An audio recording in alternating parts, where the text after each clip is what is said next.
예수님, 사랑합니다. 안녕하세요.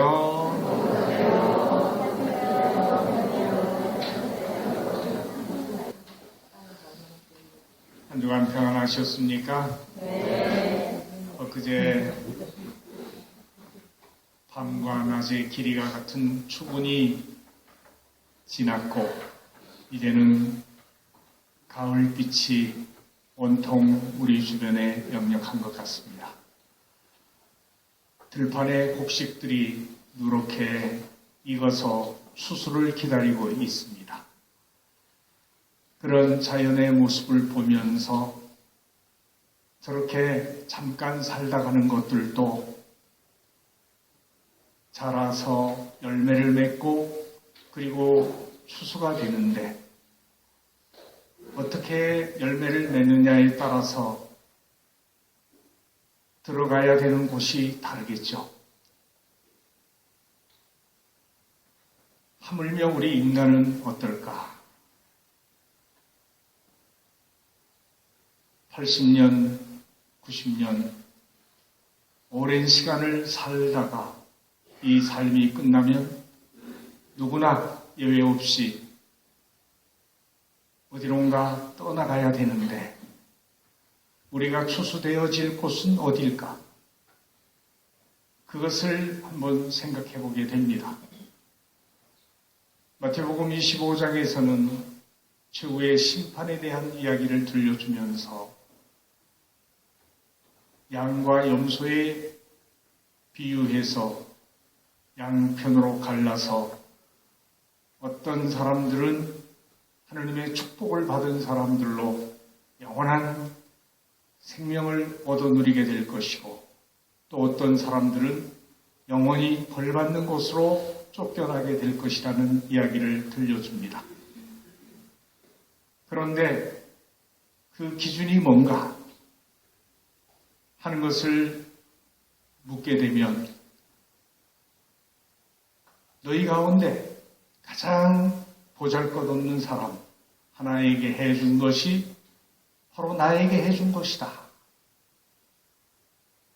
그래서 내가 지금 살아가는 동안 내 옆에 살아가고 있는 이웃들 중에 가장 작고 힘없고 보잘것없는 사람 한 사람을 도우면 그에게 먹을 것을 주고 입을 옷을 주고 그를 돌보아주고 찾아주고 맞아들이면 그것에 의해서 네가 하늘나라의 축복을 받게 될 것이다. 그런데 그렇지 않으면 결국 너도 영원히 벌받는 곳으로 쫓겨나게 될 것이다 하는 이야기를 들려줍니다. 그런데 오늘 복음을 보면은 예수님께서 루카복음을 통해서 구체적으로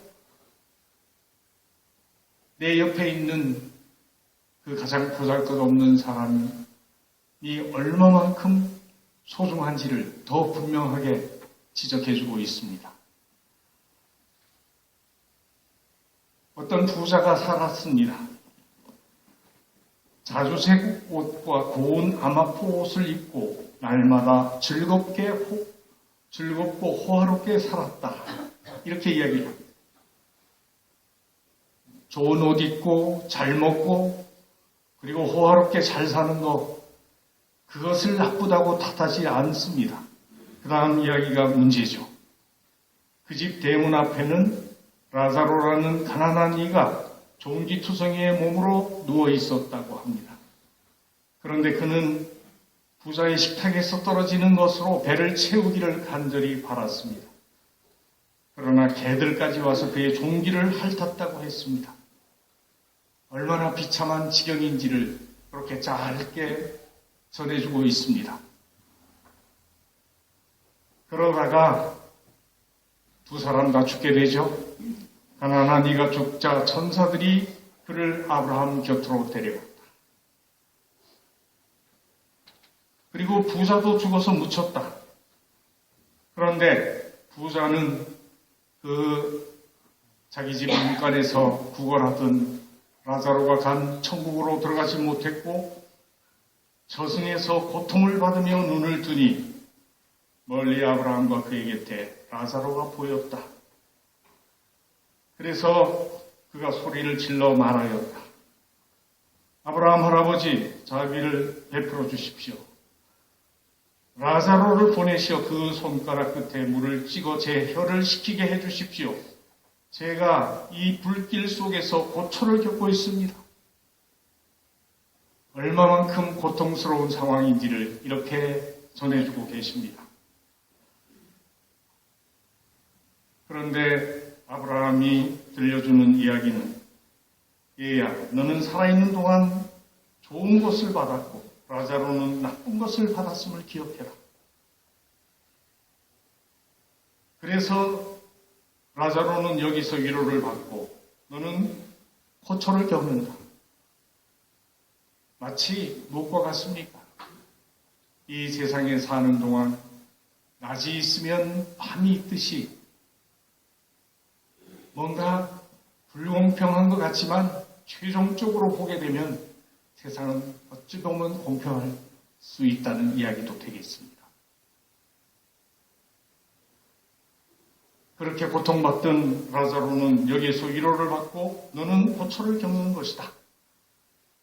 그런데 더 큰 문제는 우리와 너희 사이에 큰 구렁이 가로놓여 있어 여기에서 너희 쪽으로 건너가려 해도 갈 수 없고 거기에서 우리 쪽으로 건너오려 해도 올 수 없다. 참 막막한 지형에 놓인 것이라고 볼 수 있습니다. 우리가 이런 복음 말씀을 들으면서 묵상해야 될 부분이 참 많이 있다고 여겨집니다. 풍요롭게 재산을 소유하기를 누구나 바랍니다. 그래서 잘 살기 위해서 애쓴다고 그러죠. 그리고 잘 산다는 기준이 마치 많은 재물을 소유하게 되는 것을 이야기할 때도 있습니다. 하느님도 우리 인간이 잘 사는 것을 탓하는 것이 아닙니다. 사실 문제가 되는 것은 자신이 가지고 있는 부에 대한 지나친 애착이 사람을 인색하게 만든다는 이야기입니다. 라자로를 못 본 채 하고 자신의 영화와 쾌락만 추구했던 부자는 사후에 심판을 받고 보석을 하게 되는데 죽은 다음 부자가 자기 집 대문간에서 구걸하고 있던 라자로를 외면했던 그 삶을 뉘우치며 후회하지만 이미 때는 늦었습니다. 그 부자가 책망받은 것은 부자라는 사실 때문이 아니라 풍부한 재산을 가지고 있으면서도 인색하게 먹을 것이 없어 굶주리는 라자로를 도와주지 않았기 때문입니다.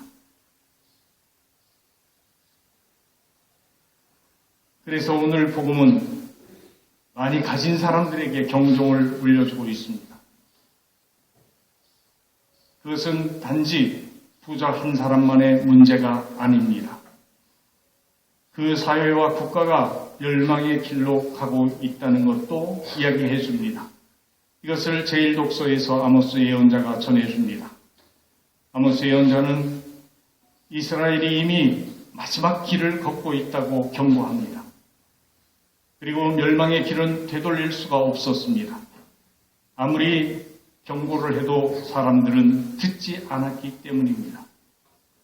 지도자들은 썩고 부패하고 타락하고 사람들은 탐욕에 눈이 어두웠으며 사치와 낭비로 국민들 생활에 전체적으로 망조가 들고 있었기 때문입니다. 망할 사람은 어차피 망하고 망할 나라도 어차피 망합니다. 피할 수 없습니다. 왜? 그들 스스로 망하는 길을 선택했기 때문입니다. 그래서 우리는 참으로 잘 사는 길을 찾아야 합니다. 잠시만이 아니라 영원한 생명을 주는 구원의 길을 찾기 위해서 이 미사에 참여하는 이유도 그 때문입니다. 잘 산다는 것은 결코 돈으로 이루어지는 것이 아닙니다. 잘 먹고 잘 사는 것이 하느님의 바람이라고 볼 수 있지만 그런 것에 탐닉하다 보면 눈이 멀어지고 귀가 멀어져서 무엇이 소중하고 올바른지를 보지 못하게 되고 그래서 불행에 빠지게 된다는 이야기입니다. 그렇다고 부자가 되면 다 그렇게 잘못 사는가? 그것은 아닙니다. 아주 오래전에 신문에 제시됐던 이야기들이 있는데 이 세계에서 제일 가는 부자가 누구냐? 그랬을 때 그 당시에 빌 게이츠를 꼽았습니다. 그러면서 역사적으로 이 세상에서 가장 큰 부자였던 사람이 누구냐 하고 손을 꼽으니까 빌 게이츠는 6위에 불과하고 1위는 석유왕으로 불렸던 록펠러였습니다. 그리고 강철왕이라고 불렸던 카네기가 5번째였습니다. 근데 그들의 공통점은 하나같이 작은 돈을 아꼈고 자신보다는 공익을 위해서 돈을 썼던 사람들입니다. 미국 인구의 5만 명 이상 도시에는 록펠러나 카네기의 이름으로 된 병원, 공연장, 학교, 연구실, 복지시설 등이 없는 곳이 없을 정도로 그들은 큰 자선사업과 기부를 하면서 공익을 위해서 애썼던 사람들입니다. 그렇기 때문에 록펠러는 돈을 벌기보다 잘 쓰기가 10배는 더 힘들다고 이야기했습니다. 그리고 카네기는 사적으로 어릴 적 스코틀랜드 고향에서 토끼를 기를 때 풀을 끌어주던 소꿉 친구에게 먹고 살 만큼 한 미천 주었고 그리고는 자신이 죽을 때 딱 1불, 1달러만 관에다가 넣어달라고 했습니다. 자신의 모든 재산을 공익을 위해 철저히 사회에 환원했던 것입니다. 그래서 미국에서는 부자도 존경을 받습니다. 그들은 자기 재산이 자신만을 위한 것이 아님을 그 안에는 남의 몫이 함께 있다는 것을 철저하게 깨닫고 살았습니다. 그런데 우리나라의 부자들도 그럴까요? 참 안타깝게도 우리나라의 많은 부자들 또 많은 권력을 가진 사람들은 대부분 감옥을 들락거립니다. 그리고 재벌들 치고 그 재산 때문에 자식들이 상속 싸움을 하느라고 참 부끄럽게 꼴사납게 살아가는 모습도 많이 보여주었습니다. 그리고 좀 더 있다는 사람들은 자기 재산 어떻게 하면 자기 자식 핏줄에게만 상속시키려고 3살짜리 손자에게 몇십억 유산을 남기는 일부터 어떻게 하면 조금이라도 세금을 덜 내려고 별별 짓거리를 다 하는 모습이 요즘에도 TV에 소개되기도 했습니다. 차 트렁크에다가 돈을 감추고 다니고 보석을 감추고 다니는 일부터 여러 가지 모습들이 참 부끄럽게 보여지는 모습이 아닐 수 없습니다. 그것이 가진 사람의 자랑일 수가 있을까? 부자의 행복일까? 그리고 그 돈이 자기의 생명과 자기의 구원을 보장해 줄 수 있을까 하는 생각을 해보면 참 안타깝고 답답한 마음이 들 때가 많습니다.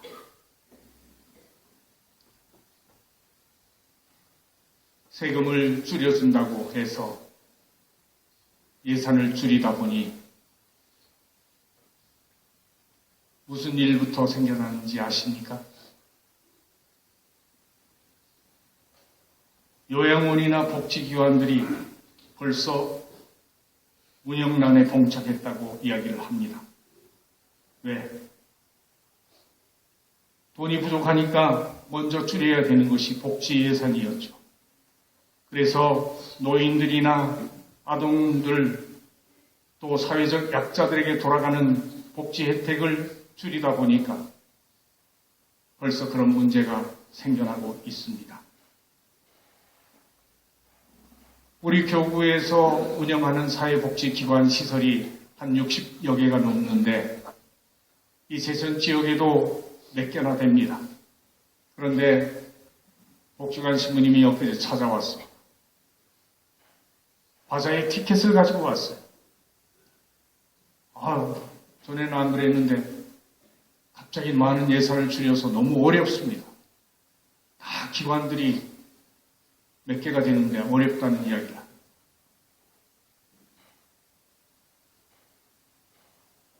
근래 들어서 이런 것 어렵다고 바자회 하는 것 보기 힘들었습니다.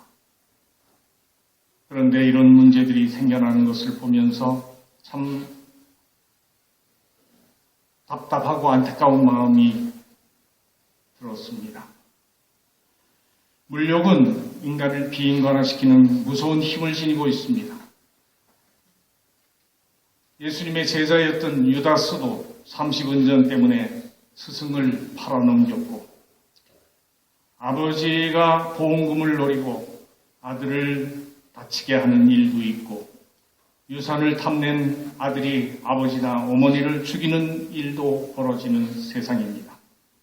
그뿐만 아니라 돈 때문에 청부살인도 하고 미성년자 성매매부터 시작해서 인신매매 그리고 성적 조작, 부정대출 등 온갖 비리가 저질러집니다. 우리가 사는 세상에 환경 파괴나 환경 오염 문제가 생겨나는 것도 돈 때문이죠. 그리고 전쟁과 범죄도 이렇게 죽음의 골짜기로 치달는 인간의 수많은 죄악들이 다른 것이 아니라 바로 돈 때문이다. 그래서 돈이, 재물이 이 세상에 무서운 우상이 되고 하느님 대신 그 자리를 차지하고 있다 하는 것을 우리는 깊이 깨달아야 되지 않을까 싶습니다. 성욕과 물욕이 가장 끊기 힘든 욕구라고 합니다. 그러나 나이가 들수록 성욕은 차츰 줄어들고 조절될 수 있지만 물욕은 점점 나이가 들어도 커진다고 해서 하늘도 못 말린다고 합니다. 경제위기가 심화되면 실직자들이 속출하고 어려움을 호소하는 사람들이 급증하게 됩니다.